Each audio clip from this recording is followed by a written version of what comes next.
And now we present to you... Hey there, Squirrel! Watch me pull the rabbit out of my hat. Who are you? Well, nothing up my sleeve, and presto! Oh, I need a new hat. And now we present to you Mr. Peabody.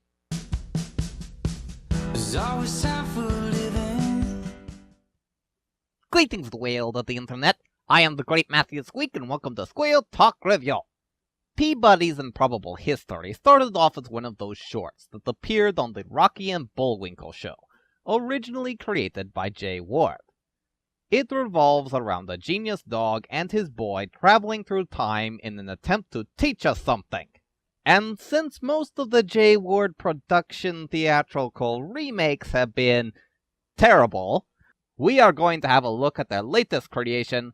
This is Mr. Peabody and Sherman. The movie begins with a narrative/backstory of the most interesting canine you've ever met. Come on, boy! Fetch the stick! But why? Won't you just throw it again? It's an exercise in futility. I don't want this one, Mommy. He's sarcastic. Wait! But it's a talking dog! And in my spare time, I invented the fist bump, planking, tearaway pan. And other overly dated things. Finally, we are introduced to the other character in the title, Sherman, and soon after, the main gimmick of the movie. And so Sherman inspired the greatest invention of my life. A time machine. Thus we warp into the past as the movie captures the heart and tempo of the original cartoon. Sure likes cake, Mr. Peabody. Indeed she does. Marie was a woman with a prodigious appetite for all things covered with frosting. But her expensive tastes made her the target of much criticism. Why? Because, Sherman, during Marie's reign, the common people of France were exceedingly poor. Got any bread? No! I'm exceedingly poor! But along comes the French Revolution, and things don't turn out very well for the dog. Off with his head! Mr. Peabody!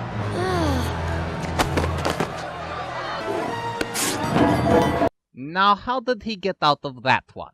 Well, you'll see. It's simple, Sherman. I noticed the distance between the sewer lids, reasoned that there must be one directly under the guillotine platform, noted the loose board under the basket, computed the angle at which the setting sun would bounce off your glasses, momentarily blinding the executioner, and chose that moment to swipe the executioner's melon, giving me the added weight to tip the boards, facilitating my exit. And after a few more daring escapades, and an explosive jump to safety, they make their way back to the Wayback. So far, that was a lot of fun. Excitement, explosions, humor, and that was all in just the first few minutes. What a way to draw us in. What are they going to follow it up with? Buddy? Don't you remember? It's your first day of school. Oh. School. They're going to follow it up with school. You are the most smartest, interesting thing ever, and you have spent so much time cramming knowledge into his head. Why don't you just homeschool him? Anyway, after driving to school with their goggles on their helmets, those are not fashion accessories. We watch Sherman unintentionally show off due to the advanced education he's been getting. Why is he in school again? Yeah, George Washington never cut down a cherry tree, and he never said he couldn't lie. People made those stories up to teach kids a lesson about lying. But like all smart people with glasses, he gets bullied by the school bully. And this one goes by the name of Penny. Oh yeah, fetch! Go on, doggy, go get your lunch. Yeah, this girl needs some discipline. Penny, that whistle's my private property. Give it back. Jump, doggy, jump! I'm not a dog. Come on, Sherman! Just admit it, you're a dog! Where are the teachers in this establishment? Naturally, Mr. Peabody is called into the office after Sherman gets in trouble. And we meet the main villain of the story. He bit her. I must say, it doesn't look good for you, Mr. Peabody. After all, you are a dog. Who? I'm sure he must have had a reason. Well, the girl was being a bit of a bully. Quiet, Purdy! It's normal for children to tease. It's not normal for them to bite. Or strangle people! In my opinion, a dog can never be a suitable parent to a little boy. You were bitten as a child, weren't you? I'll be coming to your home tomorrow evening to conduct an investigation. If I discover that you are in any way an unfit parent, I will see to it Sherman is removed from your custody. Later that evening, with Mr. Peabody contemplating how to rectify the situation, he has a flashback of his times with Sherman. And I appreciate how the points of interest focus more on their times together and not so much of where or when they were. It's actually kind of nice and touching. And it all leads up to their first meeting. It was so nice of his parents to abandon him with his prescription glasses. That would have been very tricky to find. And you're sure you're capable of meeting all the challenges of raising a human boy? With all due respect, how hard could it be? I've got 2 kids and you have no idea what you're in for. The following evening, Peabody puts his plan into action. Throw a private dinner party to appease the Petersons. Without telling Sherman. Why didn't you tell me she was coming over here? Because I didn't want you to worry. Okay, because I didn't want to listen to your belly aching. He needed a little mental preparation for inviting the girl that was trying to strangle him earlier. Belly aching is one way to do that. That is how you trick kids into going to the dentist, not having people come over that he does not like. Make it work. Don't tell her about the way back. Well, you know what they say about not telling kids to do something. They do it! And while Peabody's amazing class, suave demeanor, and chiropractic talents wow and amaze the parents, Sherman's lack of all of the above leads to hot water. Where's Penny? Ancient Egypt. You used the way back? Oh dear, he did the one thing you told him not to do. How did that ever get into his mind like that? Oh yeah, I remember. Don't tell her about the way back. So now they have to go rescue Penny. I'd leave her there, but they kind of need this dinner party thing to work. But how are you going to explain all this to the parents? Your daughter, Egypt? We have a time machine, we're gonna go get her. Probably before she's mummified. It's hard to say, Paul. She could be here, or here, or here, or here, or here. What were we talking about? Rescue Penny from Egypt. That's right. Wasn't there something? No, never mind. It's not important. But the plan is stopped by Penny, who is all set on ruling Egypt. I know Queen sounds enticing and all, but wouldn't you rather live in a place with cell service, air conditioning, indoor plumbing? Indoor plumbing. It's gonna be big. No, it takes a little shock of reality to change her mind. It means she will be bound to him in eternity through the sacred ceremonies of disembowelment Ouch. and mummification. If that doesn't cause people to line up to be queen, I don't know what will. Seriously, that is something that should be more in the fine print, and not necessarily the key perks of being queen. Okay, I'm seeing this now. Thank you. I'm gonna go with them. But while Penny has changed her mind, her boyfriend hasn't. This is before that whole feminist movement thing. And he has the duo thrown into a burial chamber instead of a dungeon, or a jail, or anything but a sacred burial chamber. A burial chamber is kind of a big deal to the Egyptians, so I'm not really sure why they were thrown in here. I could buy maybe they were thrown in jail and tunneled into a burial chamber, but no, they're just thrown in one. But as they hunt for a way out, this little conversation occurs.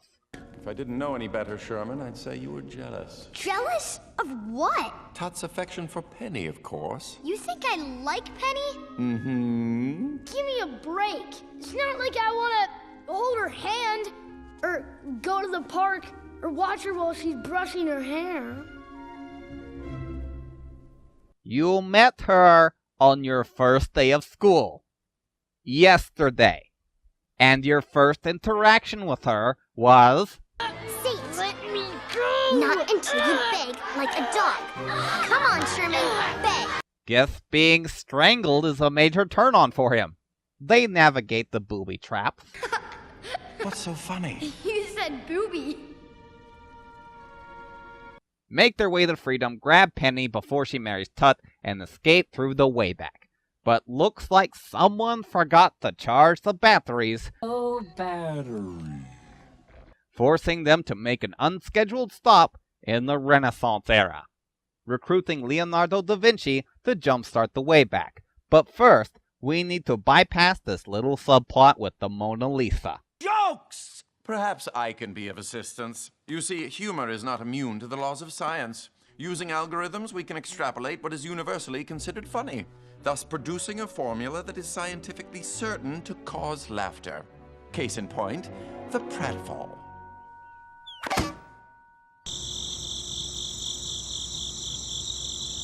Is everyone amused? Humor isn't exactly your strong point, is it? So clear. Don't worry, Mr. Peabody, I got it! Sherman.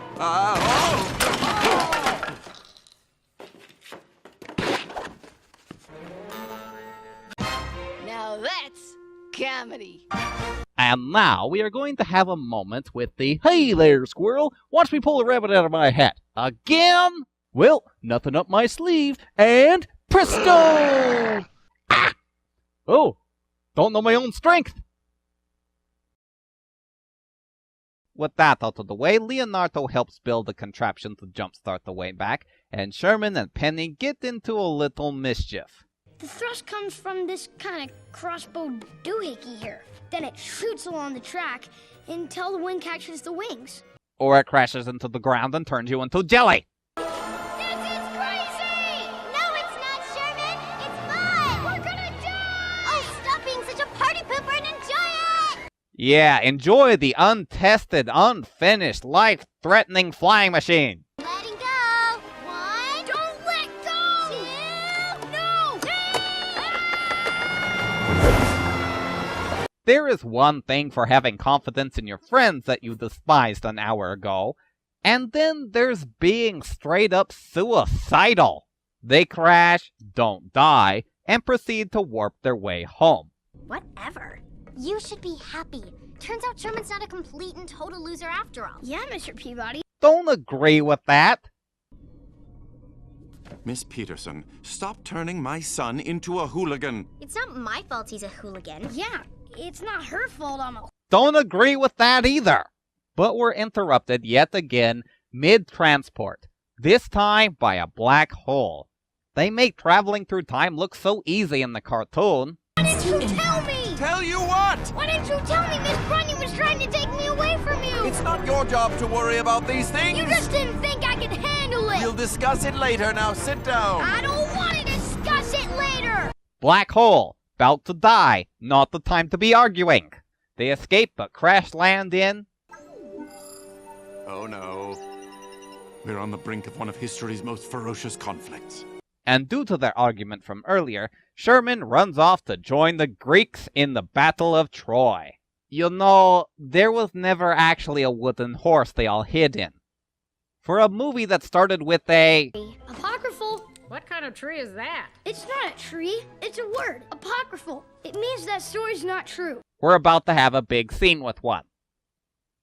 But I suppose if we did not have this in the movie, we would have missed out on easily their greatest joke.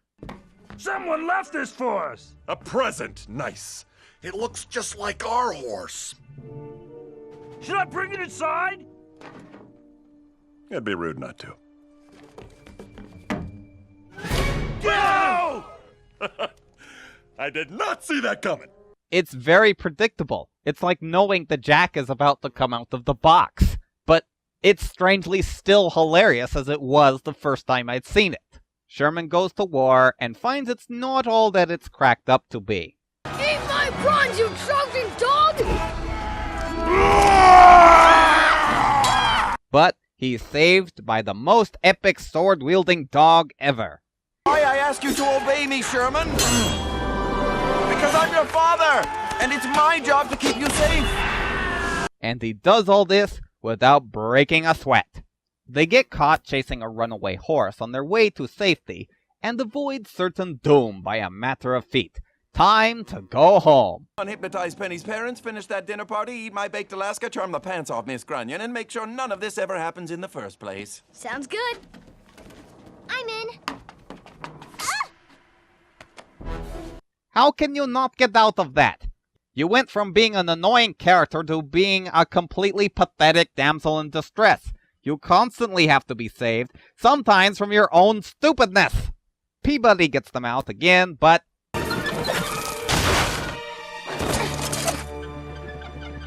I'm sure he's fine. Mr. Peabody. Probably. Mr. Peabody! Come on, this is Mr. Peabody. Mr. Peabody! Dad! There's no way he'd kick the bucket so easily in a falling horse off a cliff. He's fine. Ish. Probably. I know he's fine. Without much of a plan, they go to the one person that can fix everything. I got all the time I want. I got a time machine. And we're back to the past. Or present. Or whatever this is. Penny and I got into an argument about George Washington. So I made him show me the way back. And I lost her in ancient Egypt. And I got engaged to King Tut. So I came back and got you. But then we ran out of gas. In Florence. Went into a black hole. And then you died in ancient Troy. Died? I have a hard time believing that. But things quickly get out of hand when the past Sherman arrives, followed by the dog hater herself. And eventually, Mr. Peabody? But how? Well, after a few failed experiments, I hit upon a combination of bone, stone, and yak fat and constructed a rudimentary weight back. Penny, a dog should never have been allowed to adopt a boy in the first place. Now, come along! Miss Grunion, be Grunion, careful! no! Well, it was only a matter of time before the time strain went completely whack, but that's not the most shocking part. This boy is coming with me! Peabody! No, Miss Grunion! Oh, let me go! Get back here! Ow! Ow! You're hurting me! Yeah, he just broke character like that. I know Sherman was in danger, but still, this is Peabody, who uses his mind. He thinks his way out of situations. It's kind of hard to fathom him just breaking down into violence like that. As they try to make their escape, they discover that they have essentially broken time. Ripped a hole in the space-time continuum. That's why we didn't get to the past. Hey, a people here! Looks like the past is coming to us. And after a chase through the city, they crash down and must face off against the dog hater Grunion. Don't you know what happens to dogs that bite? Let me go! You keep saying being a dog is a bad thing, but aside from Peabody's character-breaking moment, they never indicate why this is wrong. She just hates him because he's a dog. That is not enough, but it is time for Sherman's big speech. I'm a dog, too. If being a dog means you're like Mr. Peabody, who never turns his back on you, and who's always there to pick you up when you fall, and loves you no matter how many times you mess up, if that's what it means to be a dog, then yeah, I'm a dog too! And the movement spreads through friends, foes, and various background characters as well. I'm a dog too! I'm a dog too!